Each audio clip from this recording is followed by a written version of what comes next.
Welcome to Mindful Conversations. My name is Greg Dwyer. My guest today is Rich Sear. Today we're going to talk about the topic of never giving up.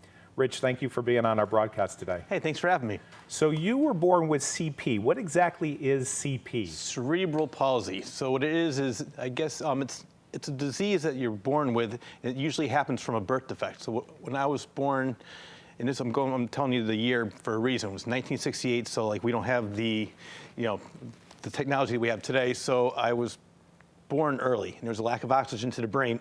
Excuse me. So I was born brain damaged. Basically, for the most part, the left side controls the right side controls the left in layman's terms. So, I mean, there's a little bit more to the human body than that. But, so the whole left side of my brain is completely dead. But it happened right when I was born, so the right side overcompensated for the left. So even the doctor said, he goes, you shouldn't be here. You should be a vegetable. I was given the last rites 3 times.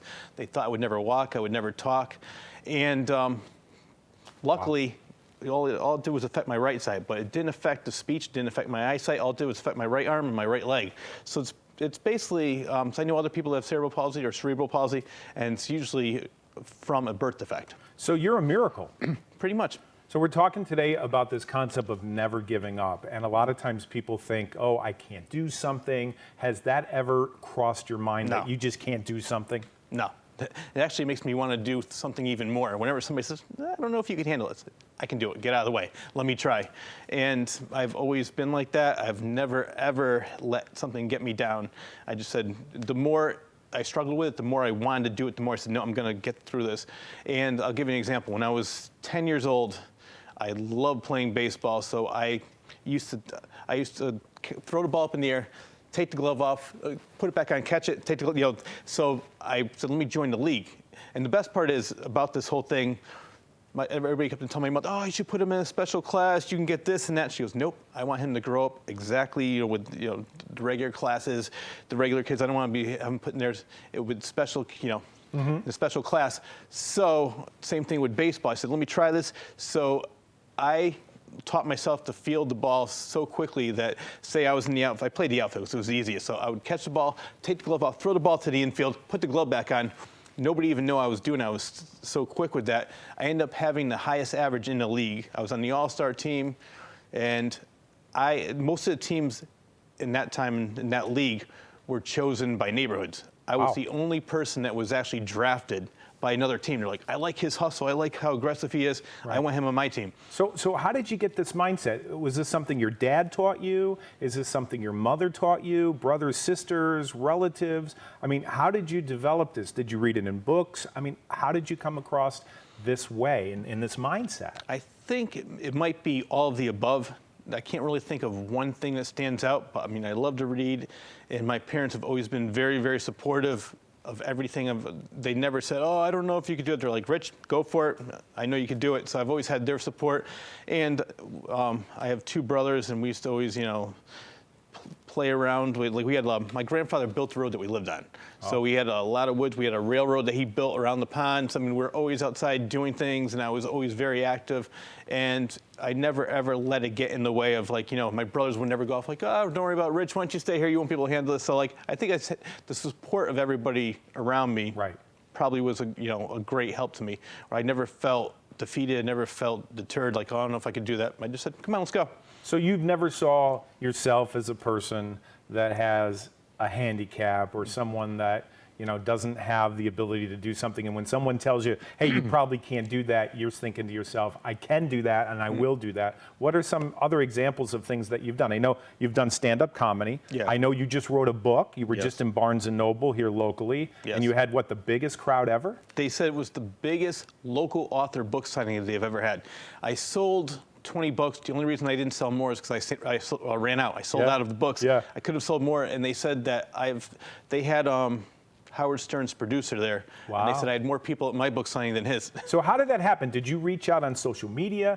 Did you reach out to your friends? Is it just because you're so popular? I mean, how did you get so many people at that book signing? Actually, it was a mixture of all three because I do have a lot of friends and I'm on social media a lot. And somebody actually said, I think it might have been you or somebody else, is like the latter day P.T. Barnum. Yes, you are. I love. You are. I love. There's a lot of people I know, especially when I was in comedy. You mentioned I did stand-up comedy. Yeah. I love promoting myself, and most people are like, oh, I don't want to talk about myself. I don't want to see. I said, you have to sell yourself. Right. You have to like let everybody know that you're the best thing. You have to be there. You don't want to miss it. If you miss it, you're going to feel left out.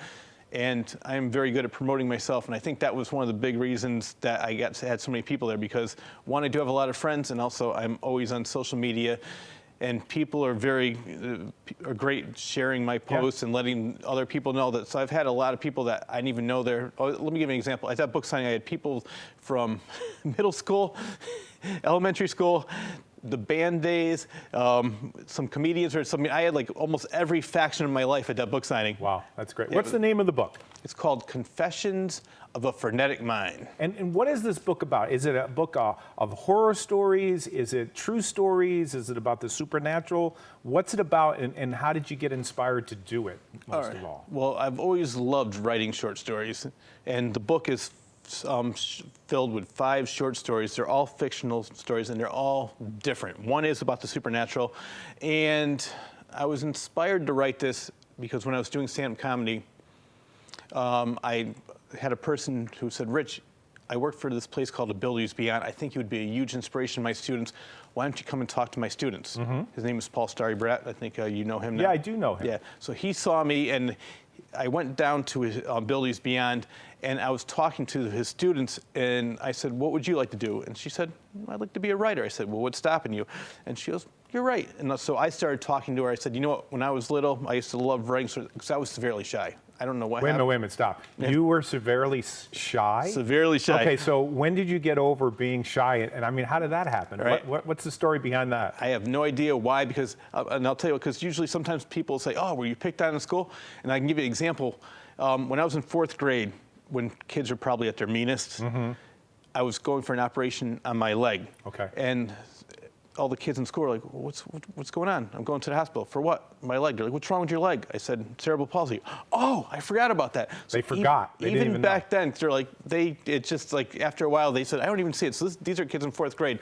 But the best thing about that is my favorite team was the Red Sox. My favorite player was Jim Rice at the time, back in 1978.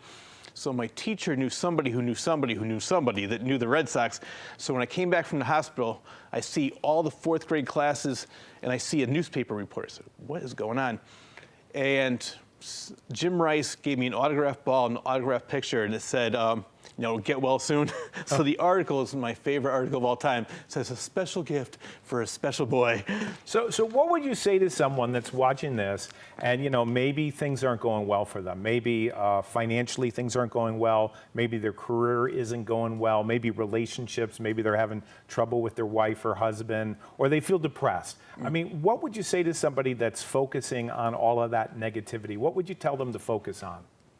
All the positive things in their life. I mean, you could be at your lowest, and believe me, I'm not always, Mr. Happy, but whenever I get to that point, I was like, you know what? Life really is not that bad. I mean, I have my health. I have a lot of good friends. I'm always busy. I have a lot of different things which we'll get into later that I'm doing. So I would always think, sometimes like, oh, you know what? Don't worry about what you didn't get. Worry about the things that are ahead waiting for you. Right. I'm reading this book right now called Happy, Darren Brown, and he's talking about that if you make more money, it doesn't necessarily mean that you're going to be happier. If you achieve a goal, it doesn't necessarily mean you're going to be more happier. It's about really being happy right now, whether you have something or you don't have something. And to be grateful for what you have really inspires you to go with what you're looking for, and then once you get that, you'll be happy. But if you're constantly chasing after happiness, a lot of times it will just disappear the minute you get there. Well, I think the big problem now, especially in this age, is social media. Yeah. Because everybody goes on there like, oh boy, they're having such a great life. Their life is so much better than mine. It's like, you know what? This is a staged photo. Not everybody is this happy all the time. I'm just saying, like, people it's true. Don't even compare yourself to anybody else. Like when I did comedy for a while, everybody used to say, oh, I can't believe they got that show. How'd they get at the show? I said, they're not the last person to get this show. Why can't you, don't worry about what they're doing. Right. Why don't you try to get on the show? But they're so worried about everybody else doing something. So I never ever was deterred even by that comedy. And it was funny because I've done, in 4 years, I did over 400 shows, 9 different states, and I played a lot of the major comedy clubs like Joker's Wild, Funny Bone, Yep. Zanies, Comedy Connection, and everybody said, who's your manager? I said, what do you mean? I said, I don't have a manager. How do you get all these shows? I said, it's called networking. And like Right. what would go back to Yeah. social media. And what I would do is I would, during a show, introduce myself to different comedians. And I'd say, oh, and you run a show. I'd love to be on your show. And, I would put together my own benefits and I would put the, Yeah. So it's all about networking. But getting back to the shyness really quickly, when I was in 8th grade, my teacher sent me to the school psychologist and said, can you talk to him? I want to find out why he won't talk to anybody. And I don't know what he said, but I just hope he got a promotion because now I won't shut up. Well, let's go back to this social media thing because I have 2 thoughts on it. Number one, people feel inadequate. So they scroll through and they see what their friends are doing, and then they feel depressed that so-and-so is doing this or a radio show or comedy like you're doing or writing a book. But they don't see what goes on behind the scenes. They don't see the disappointments. They don't see everyday life. It's edited. It's like a movie. Exactly. You only put in what you want people to see, right? Yeah, it's like a still shot and it's the end.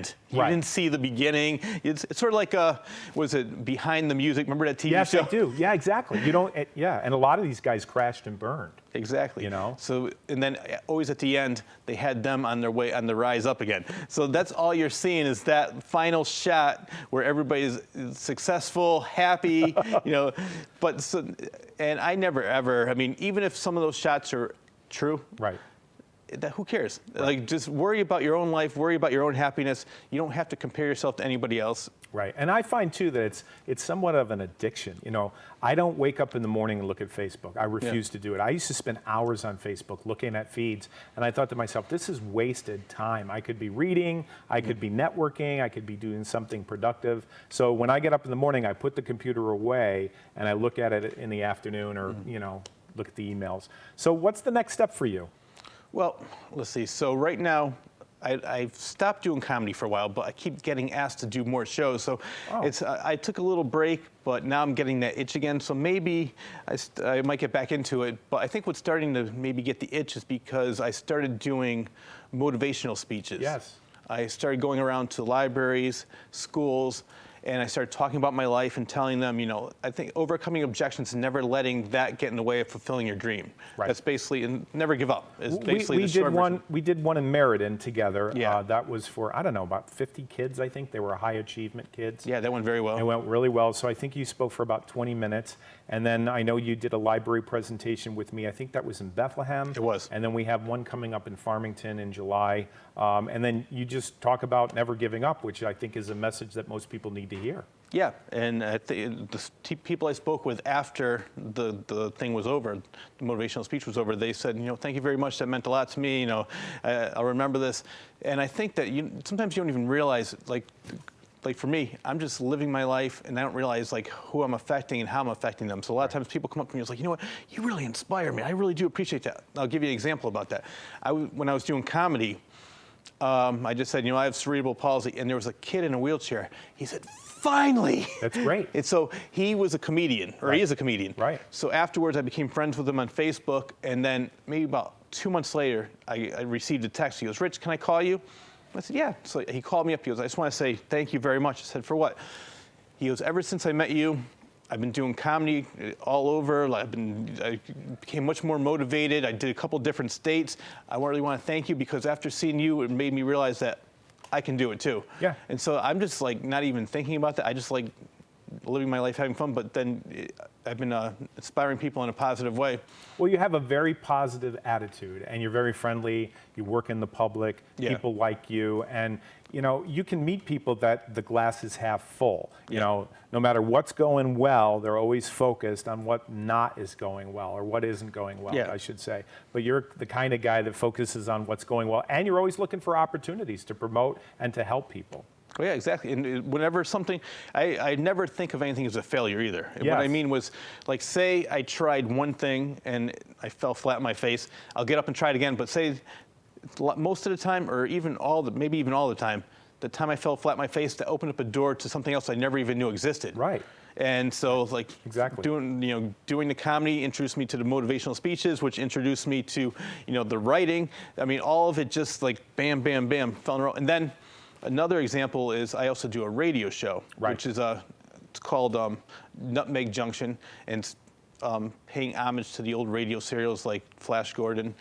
So I play a different character each week, and I'm on 13 different stations, including Canada. So when do you sleep? I don't. You don't sleep at all. I mean, it sounds like you're really driven to make Yes. a difference in people's lives. Yes, and I just love having fun. So, Okay, yeah, I get so that. there's a mixture of both, and but that came from me being a guest on the show, and when he was interviewing me, he goes like this. You'd be really great in this. Do you want to be part of the show? I said, yeah. The thing is, I never ever say no. Because if you say no, you're just going to miss out on so many opportunities. And I can give you another example. Well, wait a minute. Before you do that, most people do say no, and I'll tell you why. I think They're most afraid. people are afraid. They're afraid to step outside of their comfort zone. Yep. I read a thing in a book the other day. We have like 50,000 thoughts every day, and 90% of them are the same the next. I know. So people love comfort. See, I hate comfort. You hate comfort. I'll tell you, I love being out of my comfort zone. And one of the things I talked about, and I've listened to your speech, and you're very inspiring as well. Thanks. But one of the things I say is like, try something new and uncomfortable every day. Something you've never done. Right. Then the next day that will be comfortable. Then maybe the next day try something that you've never done. So eventually everything that you thought was going to be so scary and so uncomfortable is going to be like next to nothing. It's good. Isn't it like sitting there as a 9-year-old thinking there's something underneath the bed? Yeah. And then you go and look underneath the bed and you realize there isn't anything under the bed, and then you're like, what am I thinking here? My thinking's not true. The unknown is always much scarier than the known. And I always say, here's what I go through in my head. I'm like, what's the worst going to happen? Right. If nobody laughs at my jokes, if nobody likes my book, I'm still going to be alive. I'm still going to keep walking. It's not like I'm going to like drop dead. So there's really nothing bad that can happen to me. With the things that I've done and still continue to do, you just develop a thick skin, and I can really care less what people think. So I was going to ask you that. You don't necessarily care what people think. No. Okay, so I heard this thing the other day that if you wake up and you're the only person alive, you probably won't drive the most beautiful car. You won't live in the biggest house because you won't care because there's nobody else around. But you have that attitude now. Yeah. And the other thing I heard is that when you pass away, when you die at your funeral, there might be 10 people there that will cry. The rest of the people won't be there, or they won't even cry. So why are we playing to a crowd that's never going to applaud? Exactly. That's why here's my I always say this. I'm like, if you don't like me, get out of the way. If you do, come along for the ride. I'm having a good time. I like you, and I'm glad we're working together. Yeah. And I'm glad that you're doing this with. This is our first show. I've never done this before, and it's a pleasure having you here. So we're going to do this show in Farmington, and you're going to do motivational speaking. You got 15 minutes. What are you going to say in those 15 minutes? What's going to be your title of that message? My message is, well, it's the shortened version, which I just like. What I like is never give up. Right. But it's usually in the past, it's been overcoming all objections to fulfilling the dream. Wow. And I just basically right now, I'm just started doing the motivational speeches, so I'm trying different things. Yes. But I'm more about like talking about my experiences, what made me to where I am today. And most of the time, or actually all the time, there's at least one person out there, and mostly more, that say, you know what, that really inspired me, and just hearing that you could do it, gives them the like courage to maybe just try something new and try something different that they've never even thought of doing. So that's what I'm still toying around with different ways to do it, but that's the main focus right now is overcoming objections. It takes time. I mean, exactly. people, when people see somebody get up and speak or give a sermon or they give a presentation and it's well polished, Yeah. a lot of times people think they're just ad-living, but in truth, it's scripted, it's worked, it's rehearsed. They've taken it out on the road 100,000 times, and they've taken things out. Yeah. It's not an easy process. No, at I'll all. give you an example. Robin Williams. Everybody, I mean, the genius of Robin Williams was that he made everything seem like it was coming off the top of his head. Right. In reality, I saw him a couple times live, and he was doing the same set that I saw him on TV, but it makes it seem like, oh wow, how did you just come up with that? Yep. And Howie Mandel's the same way. So yeah, you see the end product, and you don't see like That's why we can get into this if you really want to, but like these shows like American Idol, and so I don't like the fact that there's like, I like the days of a 20-year overnight success where you actually have to work to get to there. Right.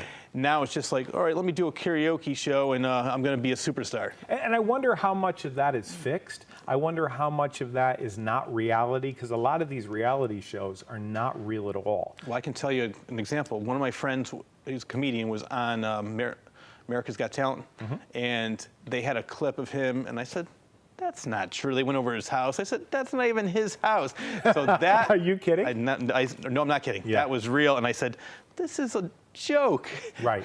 And the whole thing was fixed, and then he did this joke, and they showed the whole crowd laughing. I don't even know if they were laughing at his joke. I think that they sort of spliced it in. I'm not even kidding. Right. So, yeah. Right. I know a guy that's a comedian, and he does motivational speaking, and I won't mention his name, but if you go on his website, you see him on the stage, and it's a shot over his shoulder, and it shows all the audience members. There's thousands of people in the audience, and when you really look at the photo, it's about 10 people, and it's duplicated out. Yeah. It's not 1,000 people, it's 10 people. Things are not what they appear to be. No, and that's why I was in Tennessee one time, and there was this show called Antique Pickers, something I can't remember, something like that, it's about antiques.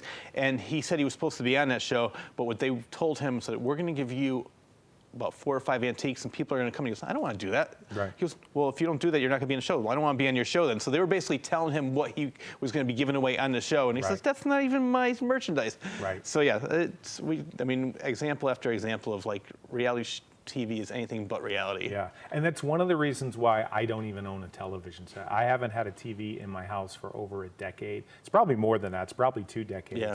I mean, I get the news on the internet, but I don't sit and watch the television. I just think a lot of it is just not true.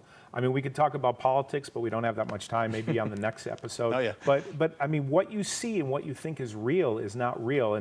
And this is why I love this dialogue, because this is not rehearsed. No. We have no cue cards. I have no notes. We're just talking heart to heart.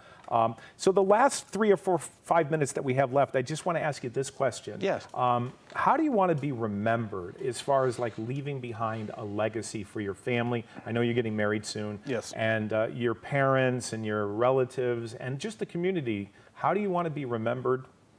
I think maybe, no, not maybe. I definitely would like to be remembered as making a difference in people's lives for the better. Right. And like I said, the best part is that I'm not going out there trying to say, well, let me do this, see if I can change somebody's life. I'm just living my life, and I'm having the best time, and people see that, and they're drawn to it, and then they're inspired by that. Right. And I'll give you another example really quick of how anything could lead to an opportunity. With my girlfriend, I went to go see Mamma Mia. They were showing at the Strand Theater. Oh, yes. So everybody's just sitting there. And I was just bored. at the Strand Theater last weekend. I love that place. Yeah. And you might want to come again, because I'll tell you why. Okay. So when I was there, nobody was getting into it, and they have a stage. So I jumped up on the stage, started dancing. Everybody started getting cheering. So then on the way out, the owner said, can I talk to you? And she said, you're really great at getting the audience motivated. She goes, would you like to come here and host some movies?